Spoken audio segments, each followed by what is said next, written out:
Assalamualaikum warahmatullahi wabarakatuh. Waalaikumsalam warahmatullahi wabarakatuh. Di sini kelompok 3 ingin mempresentasikan tentang muamalah dan riba dalam perspektif Islam. April. Baik, langsung saja. Pengertian muamalah secara etimologis yaitu muamalah berasal dari kata amila yu'amilu muamalah yang berarti saling berinteraksi atau berhubungan.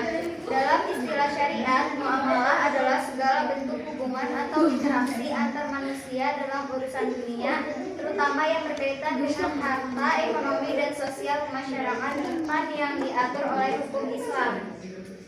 Muamalah juga mencakup berbagai aspek kehidupan seperti jual beli, bai, sewa menyewa, ijarah, pinjam meminjam, qard, kerja sama usaha sedekah, dan lain sebagainya.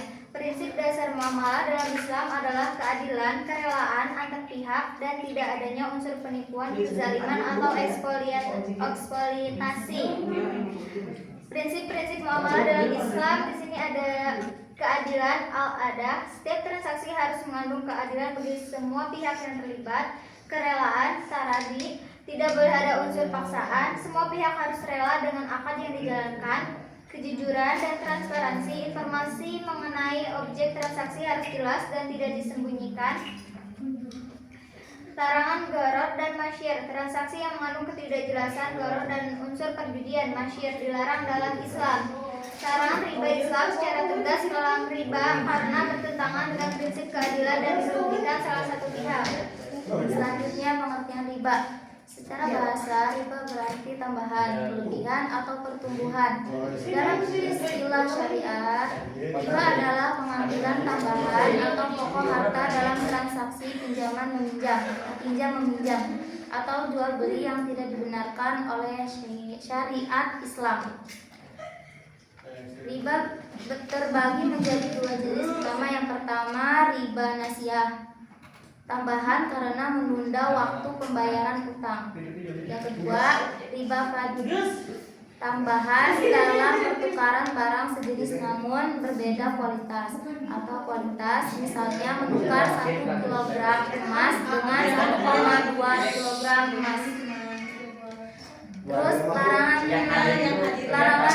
riba dalam Al-Quran dan hadis.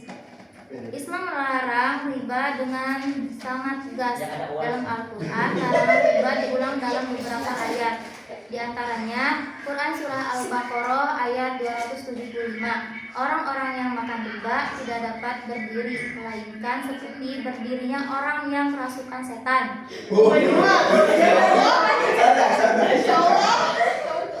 Karena tekanan penyakit gila. Allah menghalalkan jual beli dan mengharamkan riba.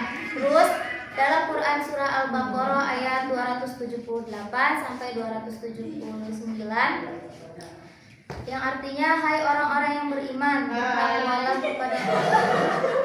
bertakwalah kepada Allah dan tinggalkanlah sisa riba yang belum dipungut jika kamu orang yang beriman.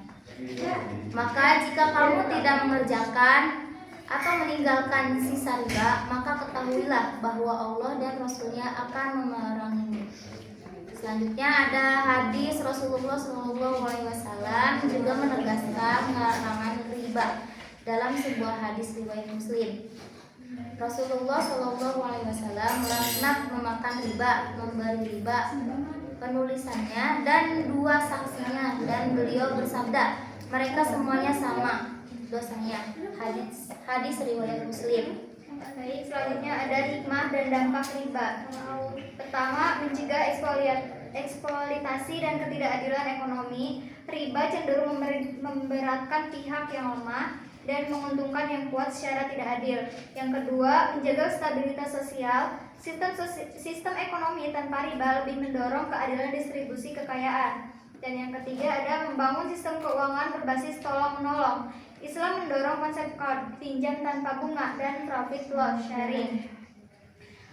Di sini ada alternatif transaksi non riba dalam Islam. Islam menawarkan berbagai alternatif transaksi yang bebas dari riba seperti Pertama, murabahah, jual beli dengan margin, keuntungan yang disepakati. Yang kedua, mudharabah, kerja sama antar pemilik modal dan pengelola usaha dengan pembagian keuntungan. Yang ketiga, musyarakah, kerja sama usaha antar dua pihak atau lebih dengan penyertaan modal. Dan yang keempat ada qard hasan, pinjaman tanpa bunga sebagai bentuk kebaikan. Selanjutnya contoh muamalah dalam kehidupan sehari-hari. Adapun yang pertama, jual beli yang jujur. Yang kedua, utang piutang tanpa riba. Yang ketiga, zakat dan sedekah.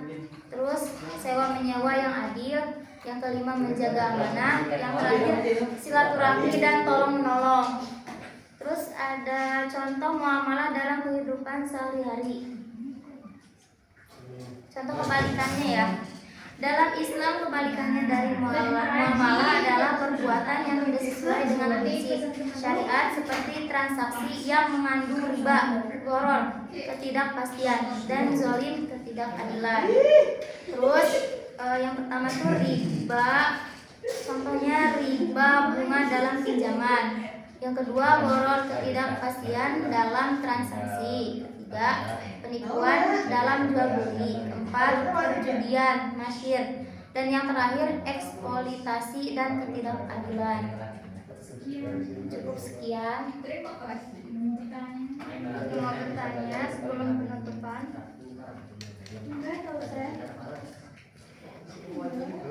Apakah dapat dimengerti teman-teman atau ada yang mau bertanya? Sudah mas, ada tulisannya.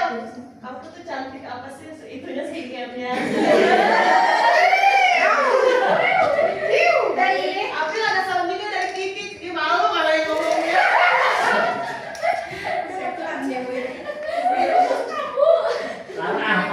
Enggak ada yang nanya.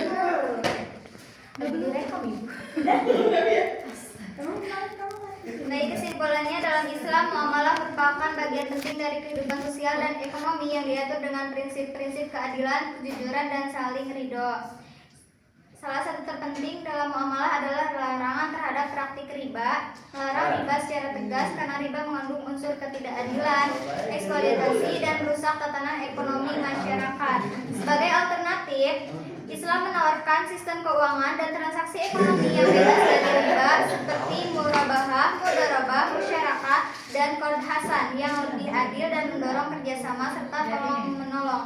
Dengan menerapkan prinsip-prinsip muamalah yang sesuai syariat umat Islam, diharapkan dapat membangun kehidupan ekonomi yang sehat, berkeadilan, dan diridhai Allah Subhanahu wa Ta'ala.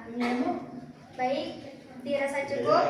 Sekian dari kelompok 3. Wassalamualaikum warahmatullahi wabarakatuh. Waalaikumsalam warahmatullahi wabarakatuh.